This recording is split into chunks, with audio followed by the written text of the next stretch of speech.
કારાગૃહની અંદર પ્રગટ થયા એટલે જેટલા બંધનો હતા ને વસુદેવ અને દેવકીના એ તૂટી ગયા છે.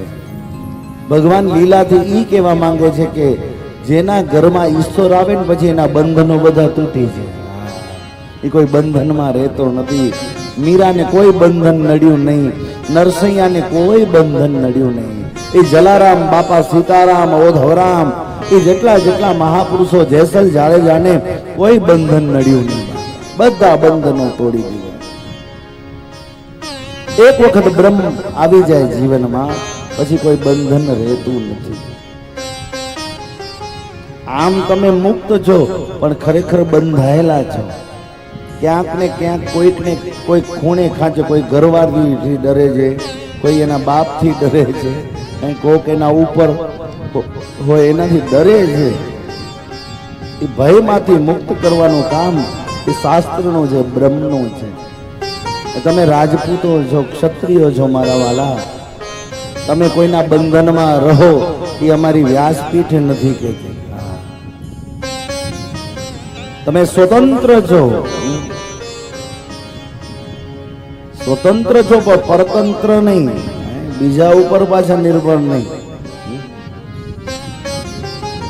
સ્વતંત્રતા ને સ્વચ્છંદતા, આપણામાં સ્વતંત્રતા પણ જોઈએ છે. એ તો મને ગમે કે ક્ષત્રિયોના દીકરા આપણું ક્ષાત્રત્વ સ્વતંત્ર હોય, કોઈના બંધનમાં એ શોભે ને.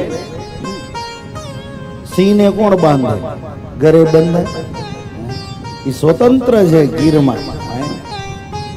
જે પદવી લાગે છે મારા વાલા, મારા રાજપૂતો, બહુ સમજજો એને કે આપણે કયા ઘરે જન્મ લીધો છે. એટલે ઘણા બધા લોકો કોકને આધીન થઈ જાય છે. ઈ નહીં હોય તો મારો શું થશે?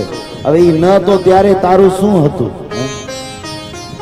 એટલે કોઈના ઉપર નિર્ભર રહેવું ઈ ક્ષત્રિયો કે બ્રાહ્મણોના લક્ષણ નથી. બ્રાહ્મણ અને ક્ષત્રિય હંમેશા સ્વતંત્ર રહ્યા છે. ને સ્વતંત્ર સેનાનીઓની વાત આવે ને તેમાં જોજો તમે, બારોટજી વધુ પડતા બ્રાહ્મણો અને ક્ષત્રિયો હતા. સ્વતંત્ર સેનાનીઓની વાત આવે એમાં વધુ પડતા બલિદાન આપણા છે, કારણ કે સ્વતંત્ર હતા.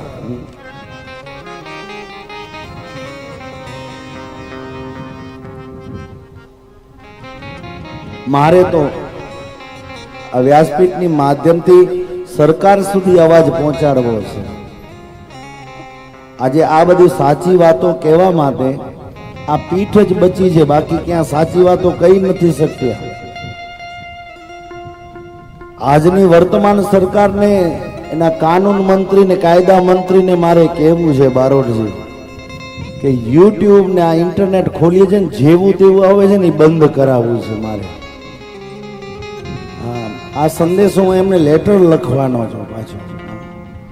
અને ક્યાંક મેળ પડે ને તમને પણ આવડતું ને તો લખજો કે આ યુટ્યુબ ઉપર ને ઇન્ટરનેટ ઉપર આપણી ભારતમાં જે તે દેખાડે છે ને એ બધું બંધ કરો. તમે જુઓ છો એ આપણી માતા, બેન, દીકરીઓ બધું જુએ છે. બધું એવું વિભત્સ બતાડી દીધું છે કે આપણી સંસ્કૃતિ, આપણી મર્યાદાઓ છિન્ન ભિન્ન થઈ ગઈ છે. એટલે કાયદા કાનૂન મંત્રીને કેવું છે, દેખાડવું છે તો અમારું સનાતન દેખાડો, મર્યાદા દેખાડો, અમારી લાજ દેખાડો, અમારી શૌર્યતા દેખાડો, અમારી મંત્ર દેખાડો, અમારી વિદ્વતા દેખાડો, અમારા રાજા મહારાજાઓની કથા દેખાડો. આપણી પ્રજાને મૂળ વસ્તુ ખબર નથી કે હું કોણ છું. આપણે તો બીજાને જોઈએ કે હિય માડું હોય ને પા માડું, અહીંયા નયો અહીં કંઈક વધુ અયો. બીજાની જેમ નથી.